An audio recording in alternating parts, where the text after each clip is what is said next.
आपको दिखाएंगे कि कैसे सपोर्ट और रेजिस्टेंस को परफेक्टली ड्रॉ करते हैं ताकि आपका चार्ट कुछ ऐसा ना दिखे। सपोर्ट और रेजिस्टेंस लेवल्स चार्ट पर सबसे ज्यादा इंपॉर्टेंट लेवल्स होते हैं जिन्हें जानना हर एक प्राइस एक्शन ट्रेडर के लिए कैंडलस्टिक पैटर्न सीखने के बाद सबसे ज्यादा जरूरी होता है। साथ ही साथ हम आपसे शेयर करेंगे एक सिंपल स्ट्रेटजी जो सपोर्ट एंड रेजिस्टेंस की मदद से बना है। 90% ट्रेडर्स अभी भी सपोर्ट और रेजिस्टेंस को गलत तरीके से चार्ट पर ड्रॉ करते हैं। ये इतना इंपॉर्टेंट क्यों है? क्योंकि अगर आप सपोर्ट और रेजिस्टेंस को अच्छे से ड्रॉ करना सीख गए तो आप मार्केट के टॉप और बॉटम को ट्रेड कर सकते हैं, जो कि हर ट्रेडर का सपना होता है। ऐसी ट्रेड्स में बहुत बड़े बड़े प्रॉफिट देखने को मिलते हैं और उनकी विन रेट सबसे ज्यादा होती है। इसे एक एग्जाम्पल के साथ समझते हैं। यहां एक रेजिस्टेंस लेवल है जहां प्राइस नीचे से ऊपर गई है, लेकिन इस लेवल से मार्केट रिवर्स हो जाती है। नेक्स्ट टाइम जब भी प्राइस दोबारा इस लेवल को हिट करती है तो बहुत ज्यादा चांस होता है कि प्राइस वहां से नीचे की तरफ रिवर्स कर जाए। ऐसी सिचुएशन में आप सेल ट्रेड में एंट्री कर सकते हैं और आपको बहुत बड़ा प्रॉफिट हो सकता है। एक बड़ी मिस्टेक जो लगभग सभी बिगनर ट्रेडर्स करते हैं वह है कि वे चार्ट पर मल्टीपल लाइंस ड्रॉ करते हैं, जैसे कि इस एग्जाम्पल में। अगर आप ऐसा कुछ कर रहे हैं तो समझ लीजिए कि आप बहुत बड़ी मिस्टेक कर रहे हैं और आपको सपोर्ट और रेजिस्टेंस के बारे में कुछ भी सही जानकारी नहीं है, क्योंकि ऐसी लाइंस सिर्फ आपको कंफ्यूज करती हैं। सपोर्ट और रेजिस्टेंस ड्रॉ करने का मकसद होता है कि चार्ट्स को इजी करें, जिससे हमें ट्रेड में एंट्री और एग्जिट कर। अब इन 4 सीक्रेट रूल्स को समझते हैं। पहला रूल, मल्टीपल रिजेक्शंस। इस एग्जाम्पल में चार्ट को ध्यान से देखिए, जहां प्राइस 3 बार एक पर्टिकुलर लेवल को टच करके रिवर्स हो गई है, जो हमें बताता है कि यह एक मल्टीपल रिजेक्शन जोन है। इसीलिए हम यहां एक सपोर्ट लेवल ड्रॉ कर सकते हैं।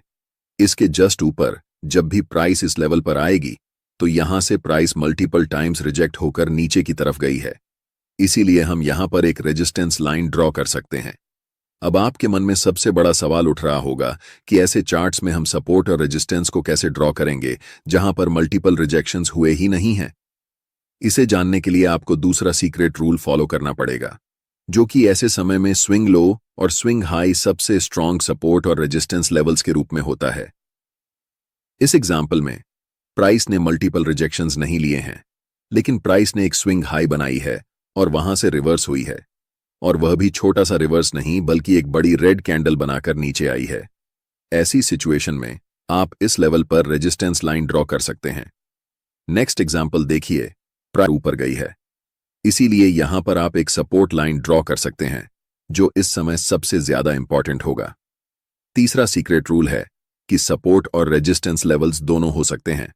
सपोर्ट रेजिस्टेंस की तरह एक्ट कर सकता है और रेजिस्टेंस सपोर्ट की तरह एक्ट कर सकता है। इस चार्ट को देखिए, जहां प्राइस मल्टीपल टाइम्स इस लेवल से रिजेक्ट हुई है, इसलिए यहां हम एक सपोर्ट लाइन ड्रॉ कर सकते हैं, और जैसे ही प्राइस इस लेवल को ब्रेक करती है और दोबारा इस लेवल को रिटेस्ट करती है, तब ये एक रेजिस्टेंस की तरह काम कर रही है। हम साफ साफ देख सकते हैं कि सपोर्ट लाइन अब रेजिस्टेंस लाइन बन गई है। चौथा सीक्रेट रूल, जो भी लेवल्स आप चार्ट पर ड्रॉ करते हैं वे लेवल्स करंट प्राइस के आसपास होने चाहिए। जब आप लेवल्स ड्रॉ करते हैं चार्ट पर तो ऐसे लेवल्स कभी ड्रॉ नहीं करना है जो कि करंट प्राइस से बहुत दूर हों, जैसे कि इन 2 लेवल्स के, क्योंकि हमें इन लेवल्स की जरूरत नहीं है। हमें चार्ट्स पर सिर्फ वही लेवल्स ड्रॉ करने हैं जो कि हमारे लिए अभी काम आने वाले हैं। याद रखें, जब आप बहुत सारी लाइंस चार्ट्स पर ड्रॉ करेंगे तो आप कंफ्यूज हो जाएंगे। इस सिचुएशन में आपको यहां एक सपोर्ट लाइन ड्रॉ करनी है, क्योंकि जब भी प्राइस इस लेवल पर आती है तो यहां से एक रिवर्स मूव जरूर आती है। साथ ही हम इस इंपॉर्टेंट लेवल पर रेजिस्टेंस लेवल भी ड्रॉ करेंगे, क्योंकि प्राइस इन लेवल से मल्टीपल टाइम्स रिजेक्ट होकर नीचे की ओर आई है। चार्ट्स पर सिर्फ यही 2 लेवल्स हैं जो हमारे लिए अभी काम करेंगे। इन सभी 4 सीक्रेट रूल्स को अच्छे से समझ लिया है। अब देखते हैं कि इन्हें लाइव चार्ट पर कैसे अप्लाई करना है। ये जानते हैं। इस एग्जाम्पल में हम यहां एक रेजिस्टेंस लेवल ड्रॉ कर सकते हैं, क्योंकि प्राइस जब भी इस लेवल पर आई है यहां से रिवर्स होकर नीचे की तरफ गई है। मल्टीपल रिजेक्शंस और ये रेजिस्टेंस लेवल अभी इस चार्ट पर सबसे स्ट्रॉन्ग लेवल है। इस लेवल को हम इसलिए ड्रॉ कर रहे हैं क्योंकि यह करंट प्राइस से बहुत नजदीक है। हम चाहें तो यहां पर भी लेवल्स ड्रॉ कर सकते थे, लेकिन यह करंट प्राइस से बहुत दूर है, जो कि हमारे काम के लिए नहीं है। लास्ट टाइम जब प्राइस इस लेवल को टच करती है तो यहां से एक स्ट्रॉन्ग रिजेक्शन मिलता है और बड़े बड़े कैंडल्स बनाते हुए प्राइस नीचे की ओर गिरती है, जो कि इस लेवल को एक स्विंग हाई बनाती है। यहां पर हम एक सपोर्ट लेवल ड्रॉ कर सकते हैं, क्योंकि प्राइस जब भी यहां पर आई है वह इस लेवल से मल्टीपल टाइम्स रिजेक्ट होकर ऊपर की तरफ गई है। इससे पता चलता है कि यह एक स्ट्रॉन्ग सपोर्ट लेवल है।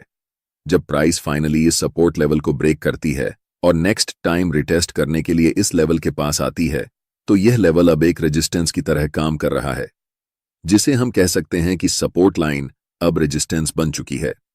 एक मोस्ट इंपॉर्टेंट चीज जो हम आपको बताना चाहते हैं वह यह है कि ये लेवल्स भले ही लाइंस की तरह दिखते हों, लेकिन यह एग्जैक्टली एक जोन है। यह पूरा एरिया सपोर्ट का काम कर रहा है, इसलिए प्राइस कभी भी एक पर्टिकुलर लाइन पर आकर रिवर्स या फिर कंटिन्यू नहीं करती है। प्राइस इस एरिया में आती है और कहीं से भी रिवर्स हो जाती है। इसलिए जब प्राइस इस पूरे एरिया में रिटेस्ट करने के लिए आती है, तो यह पूरा एरिया पहले सपोर्ट का काम कर रहा था और अब रेजिस्टेंस का काम कर रहा है। Look at this, just another example. यहां एक मल्टीपल रिजेक्शंस लेवल दिख रही है। इस एरिया में जब भी प्राइस आती है तो वह यहां से ऊपर की तरफ रिवर्स हो जाती है। इसके ठीक ऊपर एक रेजिस्टेंस एरिया है, जिसे हम यहां पर अच्छे से ड्रॉ कर सकते हैं, क्योंकि यह रेजिस्टेंस लाइन हमारे सभी सीक्रेट रूल्स को फॉलो कर रही है। अब आपसे एक सवाल है, क्या आप यहां पर सपोर्ट लाइन ड्रॉ करेंगे? द आंसर इज बिल्कुल नहीं, क्योंकि यह सपोर्ट लाइन करंट प्राइस से बहुत दूर है, जो कि हमारे काम की अभी फिलहाल नहीं है। इसलिए हमें ऐसे लेवल्स के बारे में सोचना ही नहीं है जो करंट प्राइस से बहुत दूर हों। मैं चाहता हूं कि आप वहीं पर फोकस करें जहां पर प्राइस अभी है।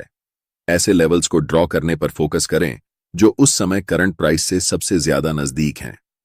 हम इस सपोर्ट लेवल को तभी ड्रॉ करेंगे जब प्राइस रीसेंट सपोर्ट लेवल को ब्रेक डाउन कर दे और प्राइस स्ट्रांगली रेड कैंडल्स बनाते हुए नीचे की तरफ आने लगे।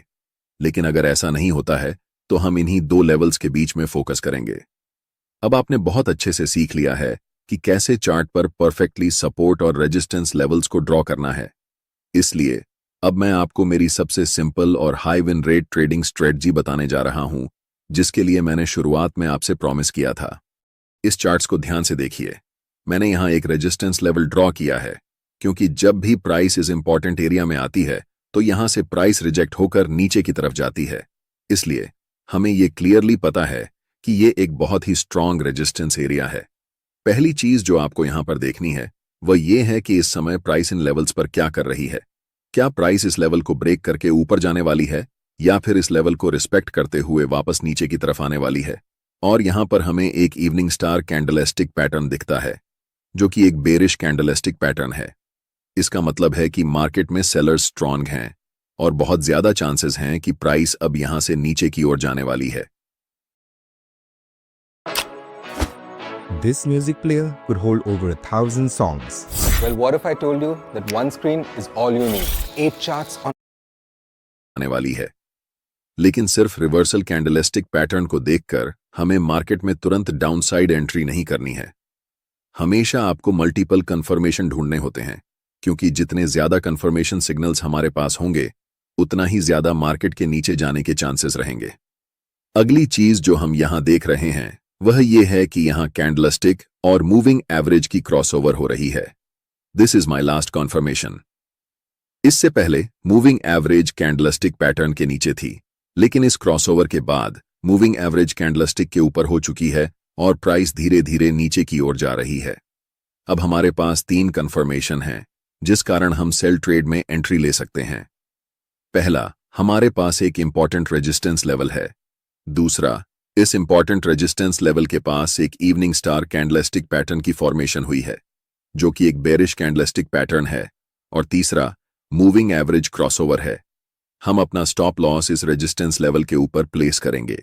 ध्यान रखें कि कभी भी स्टॉप लॉस को जस्ट कैंडल के ऊपर प्लेस नहीं करना चाहिए, क्योंकि हमेशा कुछ चांसेस होते हैं कि प्राइस फिर से रिवर्स होकर उस कैंडलस्टिक के हाई को ब्रेक कर सकती है। और टारगेट हमेशा रीसेंट की लेवल्स तक रखना चाहिए। इस समय हमारे पास एक सपोर्ट लेवल है, इसलिए हम यहां तक अपनी टारगेट्स रखने वाले हैं। अगर आप भी इस तरह से सपोर्ट और रेजिस्टेंस का इस्तेमाल करके ट्रेड में एंट्री लेंगे तो आपको भी ट्रेड की एक्यूरेसी हाई होगी। कोई बात नहीं, अगर आपने अभी तक इसे पूरी तरह से नहीं समझा है तो चलिए इसे एक और एग्जाम्पल से समझते हैं। इस समय प्राइस एक मेजर सपोर्ट एरिया के पास है, लेकिन सिर्फ प्राइस सपोर्ट एरिया के पास होने से हमें ट्रेड में एंट्री नहीं करनी है। हमें हमेशा कंफर्मेशन के लिए इंतजार करना होगा। एटलीस्ट हमारे पास 3 कंफर्मेशन होना चाहिए, तभी हम ट्रेड में एंट्री करेंगे। इस समय हमारे पास सिर्फ एक कंफर्मेशन है कि प्राइस सपोर्ट लेवल के पास है, इसलिए हमें पेशेंस रखकर मार्केट में इंतजार करना होगा। जब प्राइस इस सपोर्ट लेवल पर एक बुलिश इनगल्फिंग कैंडलस्टिक पैटर्न को फॉर्म करती है, जिसका मतलब होता है कि इसकी सपोर्ट लेवल पर बाइंग प्रेशर बहुत ज्यादा है, ये हमें एक सिग्नल देती है कि प्राइस अब इस सपोर्ट लेवल को नीचे ब्रेक नहीं करेगी। ये हमारे लिए एक और कंफर्मेशन है, और तीसरा कंफर्मेशन है मूविंग एवरेज क्रॉसओवर। इससे पहले प्राइस मूविंग एवरेज के नीचे चल रही थी, लेकिन अब इस क्रॉसओवर के बाद प्राइस मूविंग एवरेज के ऊपर चलने वाली है। अब हमारे पास 3 कंफर्मेशन हैं, जिनके आधार पर हम मार्केट में बाय साइड में ट्रेड एंट्री कर सकते हैं। हमारा स्टॉप लॉस जस्ट इस सपोर्ट लेवल के नीचे होगा और टारगेट नेक्स्ट की लेवल के ऊपर, जो कि इस समय हमारे लिए ये रेजिस्टेंस लेवल है। ट्रेड में एंट्री के बाद प्राइस धीरे धीरे ऊपर की ओर जाने लगती है, और जब प्राइस इस रेजिस्टेंस लेवल को टच करती है तो हम मार्केट से निकल जाते हैं।